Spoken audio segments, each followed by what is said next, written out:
This is the first custom water dye AIO cooler, or at least that I know of, called the Reeven Naia. An all-in-one liquid cooling solution giving you the flexibility to change the appearance of the fluid inside the transparent water block. It's also refillable and drainable as well. As neat as it is to have this kind of flexibility and customization, does the AIO perform? And is it easy enough for beginners to use and customize the color of the water? Let's find out.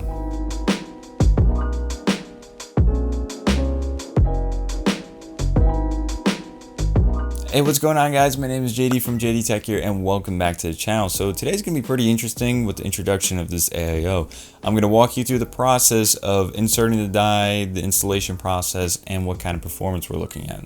The Reeven Naia is a 240mm all-in-one liquid CPU cooler with support for AM4 and LGA sockets. It includes 2 fans mounting accessories cooling liquid and 3 different color dyes, red, green, and blue. This cooler does not use an Asetek pump, even though the pump is located within the block, so that will be interesting how that turns out for them. The contact plate is aluminum with microchannels engraved into it, and it's slightly curved as well, all in combination to allow for more heat dissipation and efficiency. The water block is clear for the most part, so it will be easy to see what the water level is and how the dye looks. If the water level reaches the Reeven logo, it will need to be refilled. As you can probably tell, the fill cap is on top of the water block, and the drain port is located on the radiator. This cooler comes with a 2-year warranty. The only thing that isn't covered under warranty is any sort of user error during insertion of dye or any liquid adjustment. The warranty only covers the product itself and if that product is faulty. Inserting the dye is pretty easy. All the dyes come with caps, but you will need to cut off the top portion of the nozzle in order to use it. If there's too much fluid in the block to insert any dye, there is a small liquid extractor that you can use to extract water from the block without having to drain it. Once the cap is unscrewed, just pour in the dye and cap it off while you're finished. Don't be afraid to put a decent amount of dye in there either. You have to account for the liquid in the radiator and the tubes as well, all aside from what's inside the block. Installation is very easy and similar to many different AIOs, but basically you secure the mounting post into the socket mount, slip a washer over the post, place the socket mount through the motherboard,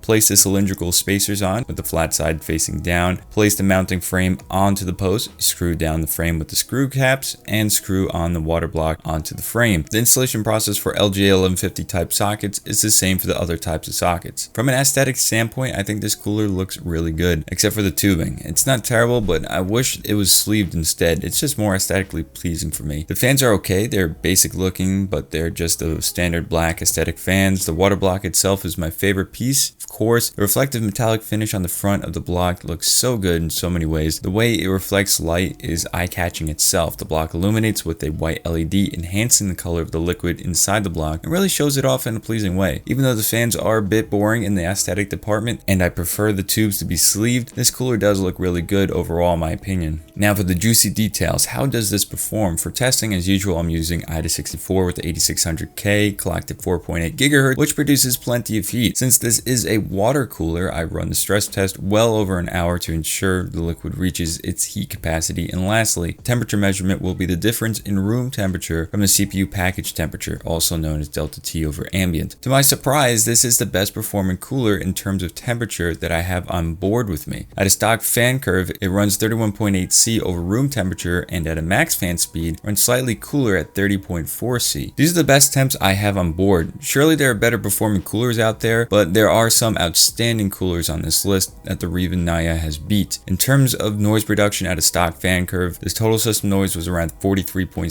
decibels, which is louder than the Dark Rock 4 and the NHD 15, but not by much. I say for the noise output it produces for the temperature performance, this is a beast. The Reeven Naia is built for performance primarily, with a little flair to water dye flexibility. Even though the water dye customization is a very marketable and eye-catching trait, I believe the true value lies within the performance of this AIO. There's always more to test out, but keeping the 8600K at 4.8 GHz around 30 C over ambient room temperature is fantastic. I really like this cooler a lot. The construction quality is superb, the aesthetics are great, and it can get away with the basic looking fans and the tubes for sure. The Reeven Naia runs at around $110 US and offers fantastic value for its performance, so much so that I'm giving it the official Tech Setup Gear certification. If you're looking for an alternative to H110 or H115 eye from Corsair, you can certainly look here at this cooler for a strong consideration. The only drawback or negative to this cooler is it might be hard to find. So were you guys expecting that kind of performance from a custom liquid die AIO?